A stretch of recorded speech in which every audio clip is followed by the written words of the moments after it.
having spoken to a lot of families about their experiences, I think it happens all too often where they feel that the message they're getting is that there's only one option. And I think it forces them down a path that they don't want to go to. The thing we're obviously talking about is termination. You know, I think that many families will say to me that the only message they got was about termination. The only things they get told is the negative stuff, not the positive.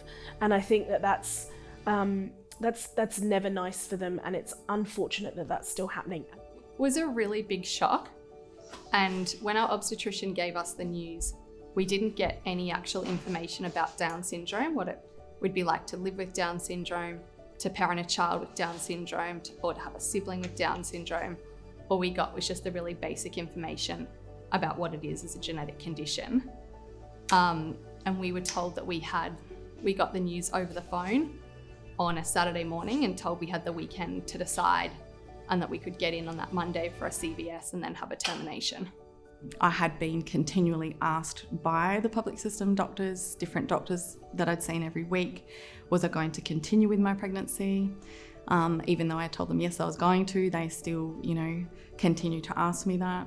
And so I thought that pressure was going to be taken away from me now that the fluid had gone. I was really excited that she had a chance now of actually being able to survive this pregnancy. And so when I went back to the hospital the following week for the report from the ultrasound, I walked in there quite, optimistic, and again was asked, are you sure you want to go through with this? Being asked if I was going to continue my pregnancy, I didn't realise was a form of pregnancy coercion. I knew that it wasn't right. I knew it didn't feel right. I just didn't know how to describe what was happening to me.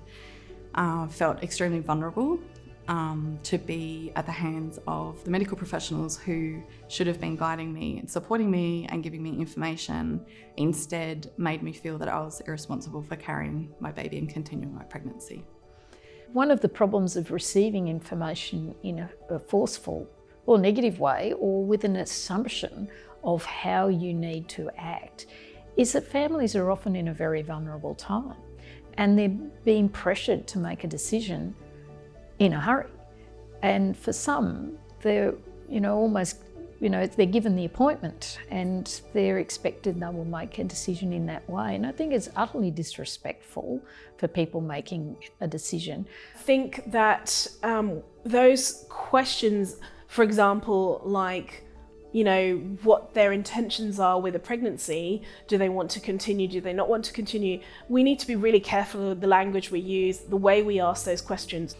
I think it's really important that the language is supportive, because there's